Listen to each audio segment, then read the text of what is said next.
समस्त ब्रह्मचारीगण गुरुकुल मौंधा में जो आप अध्ययन कर रहे हैं, सबको बहुत बहुत आशीर्वाद। आइए, आपने बहुत शुभ कर्म किया, संसार का श्रेष्ठतम कर्म किया यज्ञ। और न्याय दर्शन के ऋषि कहते हैं कि मनुष्य ये जो मानव का चोला मिला है, ये हमें शुभ कर्म करने के लिए मिला है। और जो व्यक्ति विद्या को प्राप्त कर लेता है वो सुखी रहता है, और जो अविद्या में फंस जाता है वो कभी सुख को प्राप्त नहीं हो सकता, परमपिता परमात्मा को प्राप्त नहीं कर सकता। जो न्याय दर्शन के ऋषि लिखते हैं, कर्म कर्तृ साधन वे पुण्या, वे कहते हैं कि 3 साधन परमपिता परमात्मा ने हमको दिए हैं, और जब साधन में विगुणता हो जाती है, हमारे कर्मों में विगुणता हो जाती है, तो हमको सफलता नहीं मिलती। सफल होने के लिए कर्ता भी शुद्ध हो और क्रियाएं भी शुद्ध हो, साधन भी बोलो शुद्ध हो, तभी हमको सफलता मिलेगी। तो सफल होने के लिए कर्ता भी शुद्ध होना चाहिए, और उसकी क्रियाएं भी शुद्ध होनी चाहिए, और उसके साधन भी शुद्ध होने चाहिए। जैसे किसान होता है और वो किसान बड़ी परिश्रम मेहनत करता है, और यदि उसका साधन हल ठीक नहीं है तो वो भी सफल नहीं होगा। तो ऐसे ही परमपिता परमात्मा ने ये जो मानव का चोला दिया है, ये बड़े शुभ कर्मों से मिलता है, और इसमें कर्ता तो जीवात्मा है, और साधन क्या है बोलो? शरीर। कहानी शरीर माध्यम खलु धर्म साधनम। शरीर जो है ये धर्म को प्राप्त करने का साधन है। बिना शरीर के हम किसी को प्राप्त नहीं कर सकते। यदि शरीर हमारा स्वस्थ है, और स्वस्थ शरीर में ही क्या होता है? स्वस्थ मस्तिष्क का निवास होता है। जो हमारा शरीर स्वस्थ होगा, हमारे विचार स्वस्थ होंगे, तो शरीर एक साधन है धर्म को प्राप्त करने का, सिद्धि को प्राप्त करने का, ईश्वर को प्राप्त करने का, अपने आप को जानने का। ये शरीर एक साधन है। तो न्याय दर्शन के ऋषि कहते हैं कि जिनकी तीनों चीज जो है शुद्ध होती है, उनमें समानता होती है, तो वो निश्चित रूपेण अपने लक्ष्य को प्राप्त कर लेता है मानव। और यदि उनमें असमानता होती है, कर्ता जो है शुद्ध नहीं है, उसके विचार पवित्र नहीं है, उसको अपने उद्देश्य का ही पता नहीं मुझे कहाँ जाना है, पूछ लेते हैं ब्रह्मचारी से आपका क्या उद्देश्य है पढ़ने का, तो कुछ ब्रह्मचारी तो बता देते हैं जी मैं प्रोफेसर बनूंगा, कुछ कह देते हैं मैं आचार्य बनूंगा, कुछ कहते हैं मैं वेद का प्रचारक बनूंगा, लेकिन कुछ कहते हैं जी हमें तो पता ही नहीं। जैसे चौराहे पे बालक खड़ा है, नौजवान, और उससे पूछा क्यों खड़ा है, तो पूछता है बस कहाँ जाएगी कि देहरादून जाएगी, ये बस कहाँ जाएगी कि सहारनपुर जाएगी, ये बस कहाँ जाएगी कि बिजनौर जाएगी। एक ने कहा तुम्हें 2-3 घंटे हो गए, तुम्हें कहाँ जाना जी? कहीं भी नहीं, उसे यही पता नहीं मुझे जाना कहाँ है। तो अपना उद्देश्य, अपना लक्ष्य जो है तय करना चाहिए, तब सफलता मिलती है। तो मानो ये जो शरीर है ये साधन है, और इस शरीर के अंदर यदि हमारे इस शरीर के अंदर ये सूक्ष्म शरीर मन बुद्धि चित्त अहंकार यदि शुद्ध नहीं होंगे तो हमको सफलता नहीं मिलेगी, याद रखना। और कर्ता भी शुद्ध हो, ये जीवात्मा, और हमारा जो क्रियाएं हैं, जो हम कर्म कर रहे हैं, क्या वे भी शुद्ध है? तो ऋषि कहते हैं कि जब तीनों चीज हमारी समान और शुद्ध पवित्र होती है, तो निश्चित रूपेण हमको सफलता मिलती है, निश्चित रूपेण हम सुखी हो जाते हैं।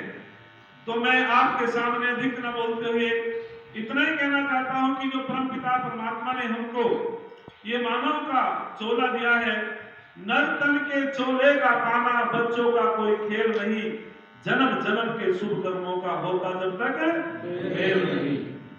तो वास्तविक रूप से नर तन पाने के लिए उत्तम कर्म कमाया कर, प्रेमी बनकर प्रेम में ईश्वर के गुण गाया कर।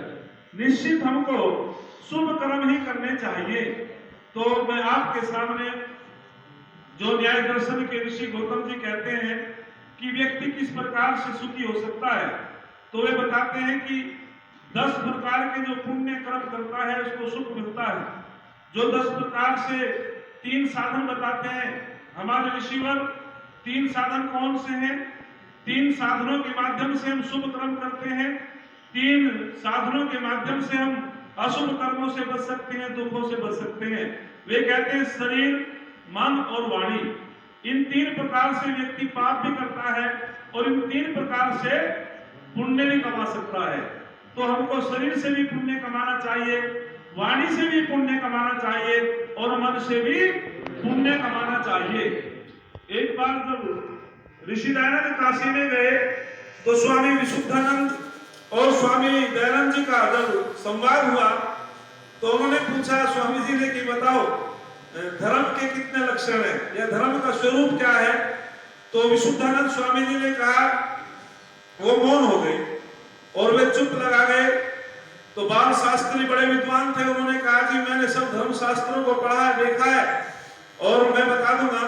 तो ऋषि ने कहा तुम क्या बताओगे? कि मैं बता दूंगा धर्म के कितने लक्षण होते हैं।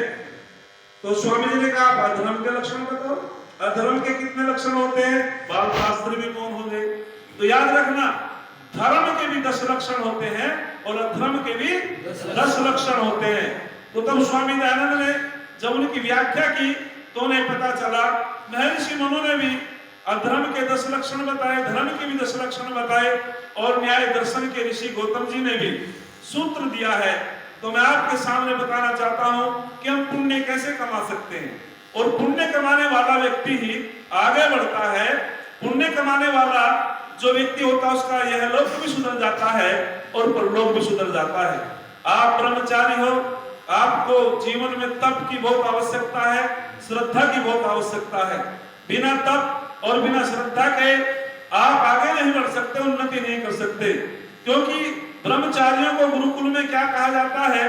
ब्रह्मचारियों को गुरुकुल में अंतर्वासी भी कहते हैं, तपस्वी भी कहते हैं, ब्रह्मचारी भी कहते हैं। क्यों? क्योंकि आपके जीवन में तप होता है। द्वंद्वम सहनम तप है, अर्थात जो सुख दुख को सहन करने की क्षमता रखता है, जो सर्दी गर्मी को सहन करने की क्षमता रखता है, उसे क्या कहते हैं? तपस्वी। तो गुरुकुल का वास्तविक रूप से ब्रह्मचारी तपस्वी होता है, उसके जीवन में तप होता है और वो अपने जीवन में जब तप करता है तो उसको संताप नहीं करना होता है। तपस्वी व्यक्ति अपने जीवन के उद्देश्य को सफल कर लेता है और जो तप नहीं करता उसके जीवन में संताप आते हैं, उसको पछताना पड़ता है। तो मैं आपके बीच में बताता हूं कि जो हमारे ऋषिवर कहते हैं, न्याय दर्शन के ऋषि सूत्र देते हैं और वे सूत्र में क्या बताते हैं? वे कहते हैं कि पुण्य भी 10 प्रकार से हम करते हैं। तो 4 प्रकार से वाणी के पुण्य होते हैं और 3 शरीर के माध्यम से पुण्य कमा सकते हैं और 3 मन के द्वारा पुण्य कमा सकते हैं। तो आपको बहुत आवश्यक है इन सूत्रों पे ध्यान देने की, आपको बहुत जरूरी है इन सूत्रों के आचरण करने की। क्योंकि ऋषि तो सूत्र में अपनी बात कहता है और सूत्र में वे समझाने के लिए हमारे इस ऋषियों का बड़ा अनुसंधान होता है और वे एक एक सूत्र में बच्चों के लिए और सभी के लिए, पूरे संसार के लिए बड़े ही एक रहस्य की बात बता देते हैं। तो मैं आपके बीच में बताना चाहता हूं, शरीर जो शरीर के द्वारा है, तो वे बता रहे हैं कि शरीर से कैसे पुण्य कमाओगे। शरीर दानम परित्राणम परिचरणम च। हाँ जी, समझ गए? शरीर के द्वारा 3 पुण्य, शरीर के द्वारा 3 पुण्य कमा सकते हैं।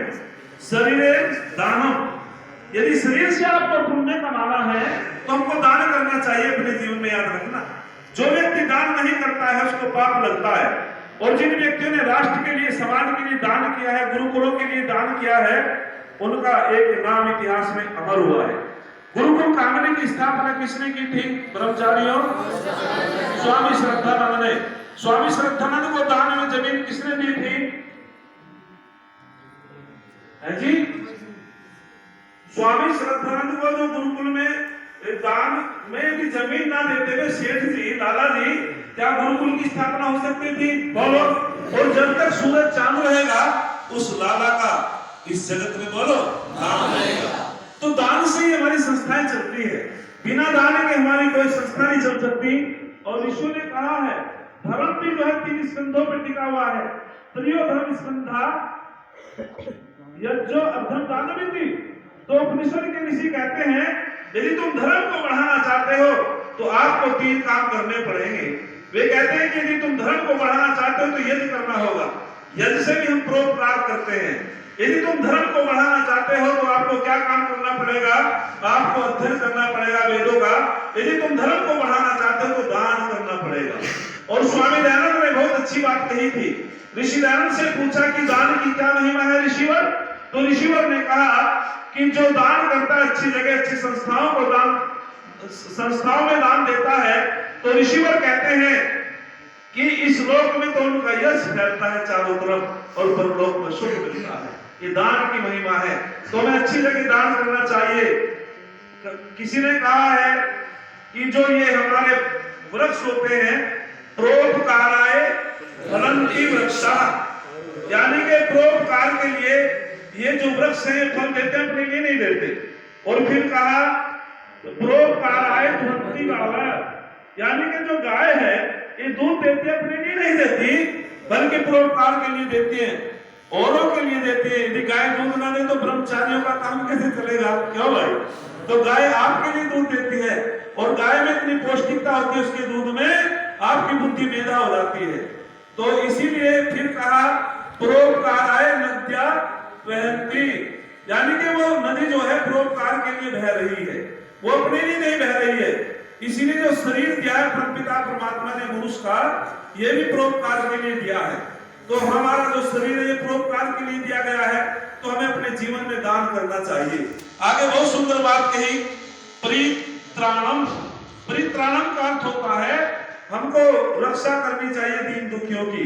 यदि कोई व्यक्ति दुखी है, असहाय है, तो ये मानव का जो शरीर हमको मिला है रक्षा करने के लिए मिला है, तो हमें दीन दुखियों की रक्षा करनी चाहिए। इस शरीर से हमको दूसरों को नहीं सताना चाहिए। परमात्मा ने जो हाथ दिए हैं इन हाथों से दूसरों को नहीं सताने के लिए दिए हैं, बल्कि दूसरों की रक्षा करने के लिए दिए हैं। अपने हाथों से गरीबों की रक्षा करो, कमजोरों की रक्षा करो, जो असहाय है स्त्री की रक्षा करो, बालक की रक्षा करो, राष्ट्र की रक्षा करो। अर्थात वो व्यक्ति आगे बढ़ता है, वो पुण्य कमा लेता है। आगे बहुत सुंदर बात कही, परिचरणम च, अर्थात जो शरीर दिया से सेवा करो। मान ले आप यहाँ पढ़ रहे हैं और कोई ब्रह्मचारी आपका रुग्ण हो गया, बीमार हो गया, तो आपको उसकी सेवा करनी चाहिए, आपको उसका सहयोग करना चाहिए। आपके आचार्य जी हैं और यदि उनका कुछ स्वास्थ्य गड़बड़ा गया तो आप उनके शिष्य उनकी बिना कहो उनकी सेवा करो, आप पुण्य कमाओगे, आप आगे बढ़ते चले जाओगे। इस शरीर से हमको जो परमात्मा ने शरीर दिया है इससे हमें सेवा करनी चाहिए, सेवा का बड़ा पुण्य मिलता है। एक उदाहरण मेरे याद आता है, आपने नाम सुना होगा घनश्याम दास बिरला, जो बहुत बड़े उद्योगपति हुए। तो उनका नाम जो है आता है पूरे भारतवर्ष में, बड़े पैसे वाले बड़े उद्योगपति। तो घनश्याम दास बिरला ने जीवन में एक बात सीखी, उन्होंने कहा कि जो मुझे परमात्मा ने धन दिया है मैं उस धन से राष्ट्र की सेवा करूंगा। यदि वो धन से राष्ट्र की सेवा ना करता तो उसका कोई नाम न लेता भाई। और उसी का बेटा था बसंत, उसने अपने बेटे को एक पत्रक में लिखा था कि बेटा जो परमात्मा ने धन हमको दिया है ये धन हमेशा नहीं रहेगा, इस धन से समाज की सेवा करते रहना, दीन दुखियों की सेवा करते रहना, और जिस दिन तुमने सेवा बंद कर दी ये धन भी आपका कम होता चला जाएगा। तो हमको सेवा करनी चाहिए। आगे बहुत सुंदर बात कही, इस सूत्र में दूसरा सूत्र बता दिया गया कि जो वाचा है, वाणी के माध्यम से भी हम 4 प्रकार के पुण्य कमा सकते हैं और 4 प्रकार के पाप भी कमाते हैं। तो उन्होंने कहा वाचा सत्यम हितम प्रियम और स्वाध्याय च। तो वाणी के द्वारा हम 4 प्रकार के जो है पुण्य कमा सकते हैं। तो उन्होंने कहा वाचा सत्यम, तो हमको सत्य ही बोलना चाहिए, असत्य नहीं बोलना चाहिए भाई। सत्य तो हो लेकिन प्रिय हो, सत्य हो लेकिन कैसा हो, प्रिय भी हो, हितकर हो। ऐसा सत्य भी नहीं भाई जो सीधम सीध बोल से क्या कहते हैं, हम तो सीधम सीध बोलते हैं, किसी को अच्छी लगे या गलत लगे, वो सत्य भी जो है असत्य हो जाता है। सत्य तो है लेकिन वो प्रिय भी होना चाहिए, हितकर भी होना चाहिए। किसी ने बहुत सुंदर बात कही थी कि सांच बराबर तक नहीं, झूठ बराबर पाप, जाके हृदय सांच है ताके हृदय पाप। अर्थात जो व्यक्ति सत्यवादी होता है निश्चित रूप में उसका प्रभाव पड़ता है। एक उदाहरण मैं देना चाहता हूं। एमए में एक बड़ा अच्छा एक पुस्तक लगी हुई थी, तो उसमें एक चारुदत्त नाम के ब्राह्मण हमें पढ़ने का मौका मिला। बड़ा सत्यवादी ब्राह्मण था और एक महिला उसके पास कुछ आभूषण धरने के लिए आ जाती है और वे कहती है कि हे ब्राह्मण देवता, मेरे कुछ धरोहर है, आभूषण है और 3-4 दिन के लिए मैं कहीं काम से जा रही हूँ, आप अपने घर रख लो और मैं फिर ले जाऊंगी। उन्होंने की ठीक है देवी रख लो। लेकिन होता क्या, दुर्भाग्यवश उसी रात्रि में चोरी हो जाती है। अब चारुदत्त नाम के जो ब्राह्मण थे वो तो सत्यवादी थे, उनका चारों तरफ यश फैला हुआ था, उनकी कीर्ति फैली हुई थी, वो कभी झूठ बोलो नहीं बोलते थे। लेकिन उसको बड़ी चिंता हुई कि लोग मुझे क्या कहेंगे, भाई मैं तो सत्यवादी का, मेरे पे बड़ा विश्वास किया उस महिला ने, देवी ने, और मैं उस महंगे इतने आभूषण है सोने चांदी के, मैं कहां से उसकी पूर्ति करूंगा, वो निराश है। उनके कुछ मित्र गए मिलने के लिए, बोले ब्राह्मण देवता कैसे निराश हुआ, बोले इस मेरे पास एक महिला कुछ आभूषण धर के चली गई थी और वे रात्रि में चोरी करके ले गए मेरे घर में से, और मुझे ये चिंता लगी है कि इतने महंगे आभूषण में कहां से दूंगा और मेरी अपकीर्ति भी फैलेगी, अपयश भी फैलेगा। उन्होंने कहा एक बात बताओ, उनके मित्रों ने कहा, जो चारुदत्त ब्राह्मण के मित्र थे, कि एक बात बताओ ब्राह्मण देवता, आप जब आपके पास वो महिला आई थी उसके साथ में कोई साक्षी भी था, कोई और भी था क्या? बोले और तो कोई था नहीं, अकेली थी। काहे को चिंता करते हो, क्या देना, मेरे पास तेरे कोई आभूषण नहीं थे। तो वो चारुदत्त ब्राह्मण क्या कहता, बड़ा दुखी होता है।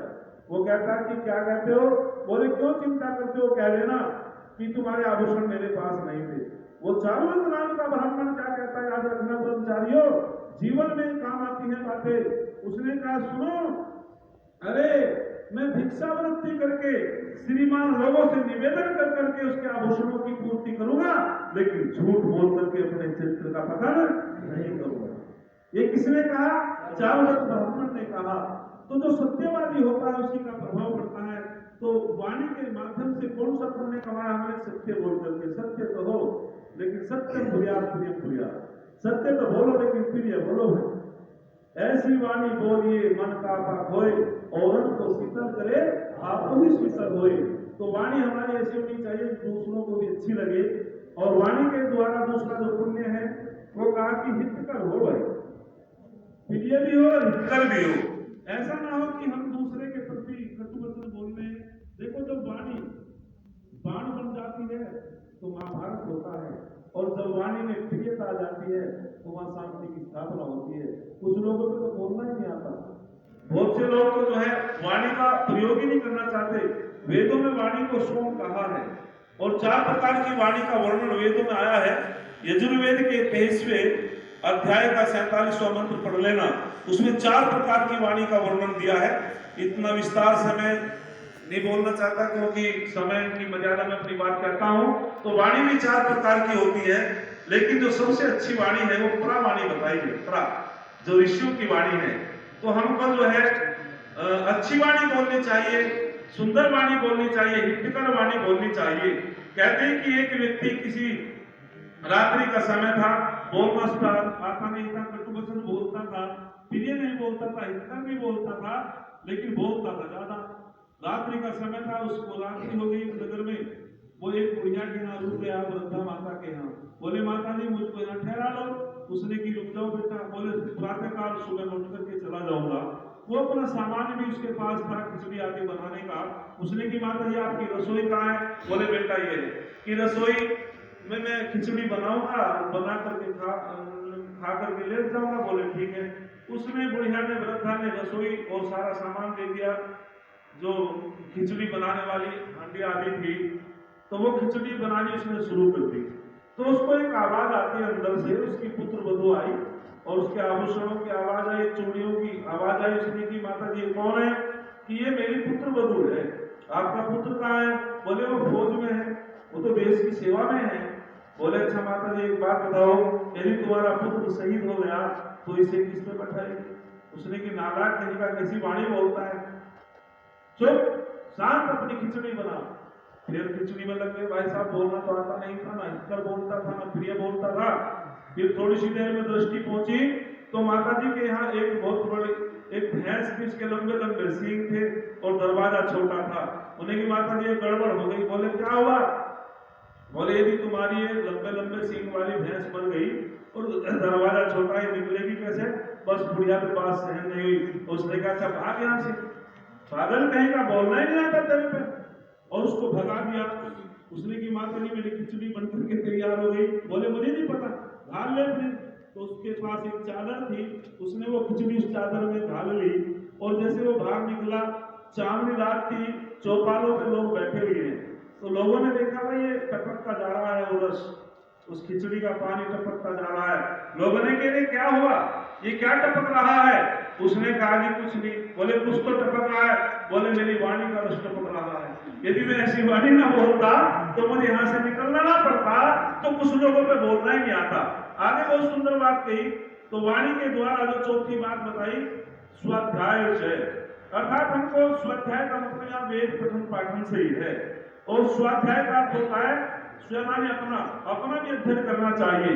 पुस्तक तो हम पढ़ रहे हैं, लेकिन हम क्या है, हमें अपने बारे में भी चिंता करनी चाहिए। हम किस प्रकार से, हमारा जीवन क्या है, हम आज दिन में हमसे कोई गलती तो नहीं हो गई, अपना भी अध्ययन करना ये स्वाध्याय कहलाता है। और वेद का भी अध्ययन करना ये भी स्वाध्याय कहलाता है। तो वेद की बात आई है, वाणी के माध्यम से हमें वेद को, वेद मंत्रों को बोलना चाहिए, पठन पाठन करना चाहिए और हितकर बोलना चाहिए। ये चार वाणी के, मैंने आपको बताया पुण्य, हम चार प्रकार से वाणी के माध्यम से पुण्य कर सकते हैं और यदि चार प्रकार से पाप भी कर सकते हैं। तो हमको पाप से बचना है, हमको पुण्य की तरफ बढ़ना है। और तीन बताए मन के द्वारा। तो मन में बता दिया गया मनसा, दया, अस्पृहा।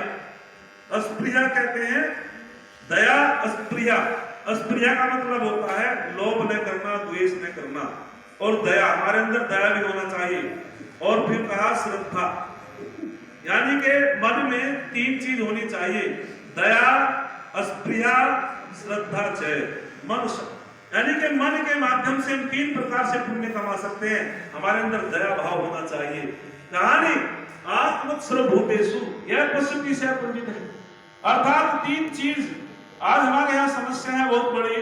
तीन चीज की समस्या, मातृवत प्रदारेषु, लोष्टवत परद्रवेषु, आत्मक सर्वभूतेषु, यानी कि हम दूसरे जितने प्राणी हैं, जैसी आत्मा हमारे अंदर है, आत्मा है प्रतीक मूलानी प्रेषाना समाचरे। जैसा जैसा व्यवहार हम अपने लिए चाहते हैं, वैसा वैसा व्यवहार दूसरों के लिए करना चाहिए। हमारे अंदर करुणा भाव होना चाहिए। हमें समझना चाहिए जितने भी प्राणी हैं ये निर्मम हत्याएं होती हैं। आप देखते हैं लोग बाग जो है अनेक पशु पक्षियों को मारते हैं अपनी जीविका के स्वाद के लिए, लेकिन उन्हें ये ज्ञान नहीं होता है कि जैसी आत्मा, जैसे प्राण हमारे अंदर है, जैसी पीड़ा हमें होती है जब कोई हमको सताता है, तो हम जब दूसरे को मारते हैं उसको भी बोलो पीड़ा होती है, उसको भी दुख होता है। तो हमारे अंदर दया भाव होना चाहिए। यदि दया नहीं होगी तो हम पुण्य नहीं कमा सकते। याद रखना, बिना दया के कभी पुण्य नहीं कमा सकते। तो हमारे अंदर दया भाव होनी चाहिए। बिना दया के हम कभी भी धार्मिक नहीं हो सकते। जितने भी प्राणी मात्र हैं उनको आत्मवत समझना चाहिए कि जैसी हमारी आत्मा है हमको पीड़ा होगी, ऐसे हम दूसरों को सताएंगे, मारेंगे, उनको भी पीड़ा होगी। तो बिना दया के हम पुण्य नहीं कमा सकते। आगे कहा अस्पृहा। अस्पृहा का मतलब होता है हमको लोभ नहीं करना चाहिए, हमको द्वेष नहीं करना चाहिए। द्वेष कब होता है पता तुम्हें? एक शब्द है स्नेह।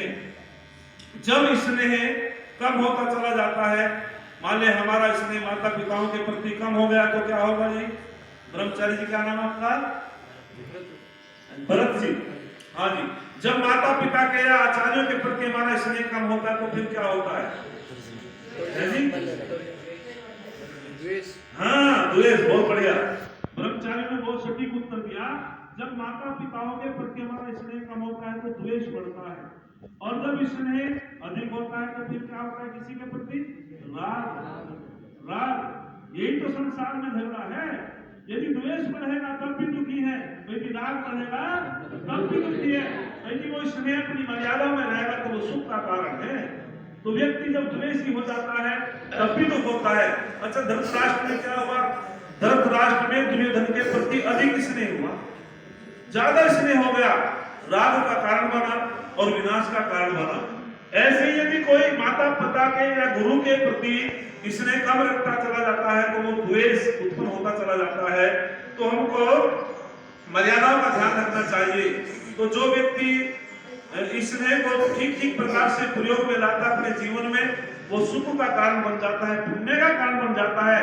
और जब स्नेह कम होता है तो द्वेष का कारण बन जाता है।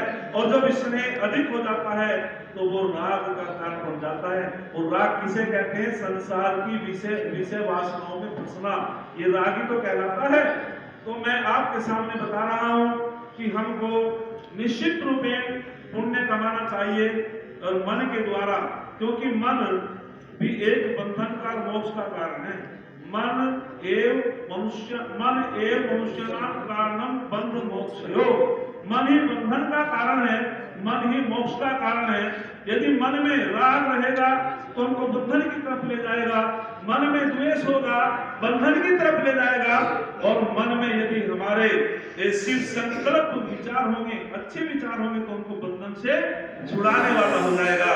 तो अधिक विस्तार में न जाते हुए आगे भी बहुत सुंदर बात कही, हमको लोभ भी नहीं करना चाहिए। लोभ है पापस्य कारणम, लोभ पाप का कारण होता है। किसी की कोई भी चीज है, वस्तु है, लोभवत् पर द्रव्येषु, जितना बड़ा धन संपदा हमारी वैदिक संस्कृति कहती है, हमको मिट्टी का ढेला समझना चाहिए। वो व्यक्ति बंधन से छूट जाता है, वो बंधन से छूट जाता है। आगे बहुत सुंदर बात की, श्रद्धा। मन के अंदर श्रद्धा भी होनी चाहिए। जब तक हमारे मन में श्रद्धा नहीं होगी हम कोई कार्य नहीं कर सकते। याद रखना, श्रद्धा सिद्ध जमा था, सत्य को धारण करना।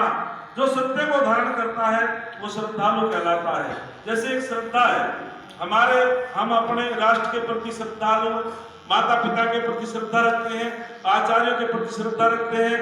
यदि तर्क नहीं होगा, भरत जी, ब्रह्मचारी अरुण कुमार जी और हमारे जितने भी ब्रह्मचारी हैं, यदि तर्क नहीं होगा तो वो क्या हो जाएगा? राता जी है जी? नहीं, श्रद्धा तो है, तर्क नहीं है, तो वो क्या हो जाएगी? अंधश्रद्धा। वो अंधश्रद्धा में पतन की तरफ ले जाती है। तो श्रद्धा भी हो और तर्क भी हो। श्रद्धा के साथ में तर्क होगा तो वो श्रद्धा है। जैसे दक्षिणी भारत का उदाहरण है, वहां देवदासी प्रथा चली हुई है, आप जानते होंगे। तो देवदासी प्रथा क्या है? उनको बता दिया जाता है, वहां के जो पंडित पुजारी होते हैं बड़े बड़े मंदिरों के, वे कहते हैं कि जो तुम्हारे बेटी पैदा हुई कन्या, तो आप उसको हमारे मंदिर में सेवा के लिए दान कर दो। तो वे व्यक्ति बेचारे अंधश्रद्धालु हैं, तर्क नहीं करते हुए, उनको जो बुद्धि से निर्णय नहीं ले पाते, और वे कहते हैं कि जो भी हमारे ब्राह्मण या जो पंडित पुजारी कह रहे हैं वो ब्रह्म वाक्य है, उन तर्क नहीं है, वे बिल्कुल अंधश्रद्धालु है। और अपनी बेटी को वे मंदिर में दान दे देते हैं, और वे फिर उसकी बेटी, वे जो कन्या होती है, वो अपने को देव कहते हैं, और वो उनकी दासी के रूप में उनकी सेवा करती है। आगे आपको पता होगा, फिर उनसे संतान पैदा होती है, उनको कहते हैं देवदासी संतान। यदि तर्क होगा वे तुरंत मना कर देते, क्यों करेंगे दान हो अपनी कन्या का? हम तो नहीं करते, हम करेंगे आपकी सेवा। लेकिन तर्क नहीं है, जहां तर्क नहीं होता वो श्रद्धा भी अंधश्रद्धा हो जाती है, और अंधश्रद्धा पतन का कारण बनती है, सुख का कारण बोलो नहीं बनती है। तो श्रद्धा तो हो लेकिन अंधश्रद्धा नहीं भाई। तो ऐसे ही, और यदि श्रद्धा में कमी आ जाती है तो उसे कहते हैं अश्रद्धा। अश्रद्धा भी हमको दुख कारण बन जाती है। हे ब्रह्मचारियों, हमको अपने तर्क को भी समझना चाहिए। और यदि तर्क तो है और श्रद्धा नहीं है तो फिर वो क्या हो जाता है? वो तर्क हो जाता है। जैसे हम जो है, वैसे तो वाणी से तो बहुत कुछ कहते हैं, अरे हमको यज्ञ करना चाहिए, हमको संध्या करनी चाहिए, हमको जो है धर्म का कार्य करना चाहिए, और हमारे जीवन में वो बात नहीं है, तो उसका प्रभाव थोड़ा पड़ेगा, वो कुतर्क में तो चली जाती है बात। तो तर्क के साथ में जो श्रद्धा होती है, निश्चित रूप में वो तर्क प्रभावशाली बन जाता है। और जब जहाँ श्रद्धा नहीं होती वो तर्क भी कुतर्क हो जाता है, और कुतर्क से हमको दुख मिलता है, कुतर्क से हमारा पतन हो जाता है। हे ब्रह्मचारियों, ये जो हमारा गुरुकुल है, निश्चित रूप में आपका जीवन तपस्वी जीवन है। देहरादून में जो पौधा गुरुकुल और आपके आचार्य बड़े सुयोग्य हैं। निश्चित रूप में आप तप करेंगे, आप आगे बढ़ेंगे, आप देश में नाम रोशन करेंगे। अनेक और बहुत स्नातक डिग्री कॉलेजों में प्रोफेसर बने हैं।